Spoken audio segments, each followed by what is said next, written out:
आज मैं आपको वो हृदय विदारक कहानी सुनाने जा रहा हूं जिसका संबंध बीते हुए कल से ही नहीं है, बल्कि जो आपके वर्तमान और आने वाले कल के लिए भी एक चेतावनी है। ये कहानी है मालाबार के हजारों हिंदू पुरुषों और महिलाओं की, जिनकी चीतकारों के भाग्य में किताबों के पन्ने भी नहीं आए। सन 1921 भारत में तुर्की के इस्लामी खलीफा के लिए कांग्रेस के समर्थन से मुसलमानों द्वारा चलाया जा रहा खिलाफत आंदोलन अपने चरम पर था। मुसलमान दुनिया भर में इस्लामिक सत्ता अर्थात खिलाफत स्थापित करने के सपने को साकार करने के लिए पूरी तरह तत्पर थे। जहां एक ओर खिलाफत सभाओं में काफिरों को खत्म करने के लिए जिहाद के नारे लग रहे थे, वहीं दूसरी ओर मोहनदास गांधी के नेतृत्व में कांग्रेस हिंदुओं से हिंदू मुस्लिम एकता के नारे लगवा रही थी। इतना ही नहीं, मोहनदास गांधी और कांग्रेस हिंदुओं को इस्लामिक खिलाफत आंदोलन के लिए धन देने तक के लिए कह रहे थे। मुसलमानों का मजहबी उन्माद पूरे उफान पर था। मुसलमान नेता इस्लामिक देशों के धड़ाधड़ दौरे कर रहे थे और भारत पर हमला करके यहां खिलाफत स्थापित करने के लिए उनसे अपील कर रहे थे। जब स्वामी श्रद्धानंद जैसे समझदार हिंदू नेताओं ने खिलाफत सभाओं में काफिरों के विरुद्ध जिहाद के नारों की बात उठाई, तो मोहनदास गांधी ने मुस्कुराकर कहा कि मुसलमान तो ब्रिटिश नौकरशाही के खिलाफ हैं। इस पर स्वामी श्रद्धानंद ने कहा, जब मुस्लिम मौलानाओं के मन में उल्टी भावनाएं आ गई हैं, तो उन्हें इस हिंसा का इस्तेमाल हिंदुओं के विरुद्ध करने से कोई नहीं रोक सकेगा। स्वामी श्रद्धानंद की बात जल्द ही सत्य सिद्ध होती नजर आई। पंजाब से खिलाफत आंदोलन का एक प्रमुख सूत्रधार अल्लाह बख्श केरल के मालाबार में आया हुआ था। उसकी यात्रा में हिंदू मुसलमान एकता प्रदर्शन के लिए उसकी गाड़ी घोड़ों की जगह हिंदुओं से खिंचवाई गई और अल्लाहू अकबर के नारे लगवाए गए। अगस्त 1920 में गांधी ने केरल का दौरा कर वहां खिलाफत कमेटियां स्थापित कराई। केरल के हिंदुओं से खिलाफत आंदोलन के लिए जबरदस्त तरीके से धन भी इकट्ठा करवाया गया। मक्का से पढ़ाई करके आने वाले कट्टर और जिहादी मानसिकता वाले अली मुस्लियार और उसके साथी वरियन कुन्नत कुंजहम्मद हाजी, सीती कोया तंगल, चेम्ब्रासरी तंगल काफी पहले से मालाबार में इस्लामिक राज्य स्थापित करने की तैयारी कर रहे थे। इसके लिए उन्होंने प्रथम विश्व युद्ध में अंग्रेजों की ओर से लड़े हुए और प्रशिक्षित पूर्व मुसलमान सैनिकों और युवा मुसलमानों को इकट्ठा किया तथा खिलाफत स्थापित करने के लिए एक खिलाफत आर्मी बनाई। ये खिलाफत आर्मी यूनिफॉर्म और हथियार से लैस थी। ये सभी मुसलमान कुरान पर हाथ रखकर कसम खाते थे कि खिलाफत स्थापित करने के लिए वे अपने प्राण तक दे देंगे।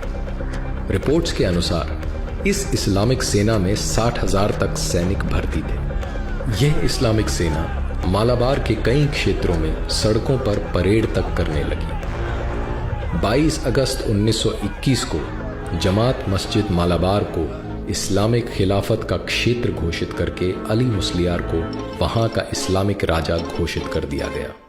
पूरे क्षेत्र को इस्लामिक शरिया क्षेत्र घोषित कर दिया गया।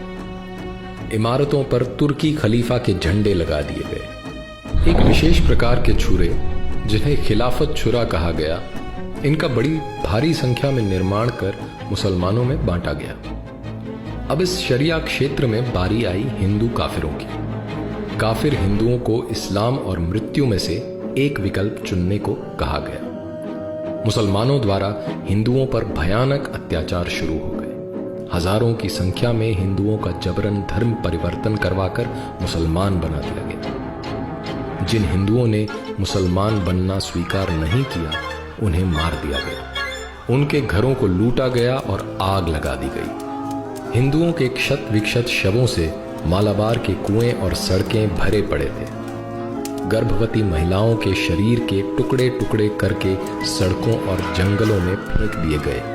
इनके गर्भ से निकले अजन्मे बच्चे जहां तहां पड़े थे। निर्दोष और असहाय हिंदू बच्चों को उनके माता पिता भाई बहनों के सामने तड़पा तड़पा कर मारा गया। युवकों को यातनाएं दी गई, कुछ को जिंदा जला दिया गया। हिंदू महिलाओं और युवतियों के साथ दुष्कर्म किए गए, उन्हें जबरन दासी बनाकर रखा गया। बेशर्मी और वहशीपन की सारी हदें पार की गई। देवालयों पर लहराते हुए हिंदू ध्वजों को उतारकर उनके स्थान पर इस्लामिक झंडे लगा दिए गए। मूर्तियों को खंडित कर दिया गया। मंदिर परिसरों में गायों को काटा गया।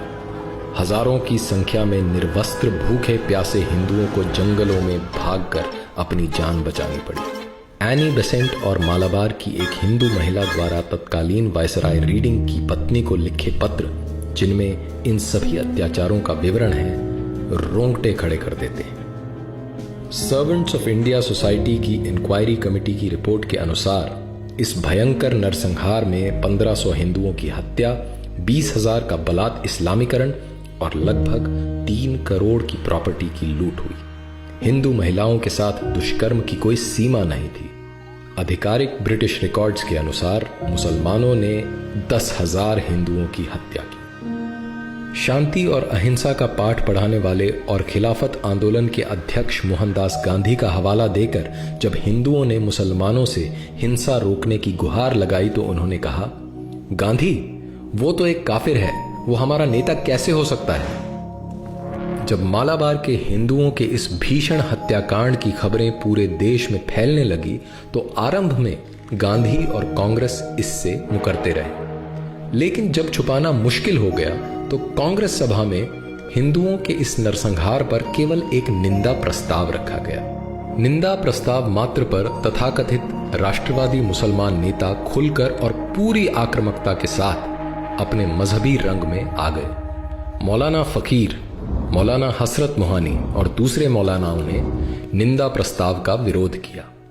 गांधी और कांग्रेस इन खिलाफती नेताओं के सामने पूरी तरह नतमस्तक थी। जिसने भी हिंदुओं का पक्ष रखा और सही सही स्थिति बताई, उसे देश का शत्रु और हिंदू मुस्लिम एकता में बाधक कहा गया। मोहनदास गांधी ने तो इस हत्याकांड के लिए हिंदुओं को ही आरोपी बता दिया। 26 जनवरी 1922 के यंग इंडिया के अपने लेख में गांधी ने लिखा, मोपला दंगों के लिए हिंदू ही आरोपी है। हिंदुओं ने मुसलमानों का ध्यान नहीं रखा, उन्हें अपना मित्र नहीं माना। अब मुसलमानों पर क्रोध करने का कोई लाभ नहीं। इतना ही नहीं, गांधी ने मुसलमानों की हिंसा को सही बताते हुए बोला, वे मोपला मुसलमान अल्लाह को मानने वाले बहादुर लोग हैं जो अपने मजहब के लिए लड़ रहे हैं और उनकी लड़ाई का तरीका उनके मजहब के अनुसार मान्य है। स्पष्टतः खिलाफती नेताओं का स्वराज्य से मतलब इस्लामिक खिलाफत स्थापित करना और एकता से मतलब सभी काफिरों का मुसलमान हो जाने से था। लगभग 5 महीने तक मालाबार के मल्लपुरम, मांजेरी, पांडिकोड और तिरूर जैसे क्षेत्रों में इस्लामिक राज कायम रहा और काफिर हिंदू और उनकी महिलाओं पर अकथनीय अत्याचार किए गए।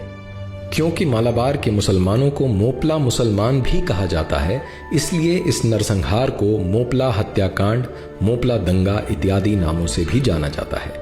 वामपंथी और कांग्रेसी इतिहासकारों ने मुसलमानों द्वारा हिंदुओं के इस नरसंहार को गरीब किसानों द्वारा ब्रिटिश प्रशासन और अमीर जमींदारों के विरुद्ध विद्रोह में बदल दिया है।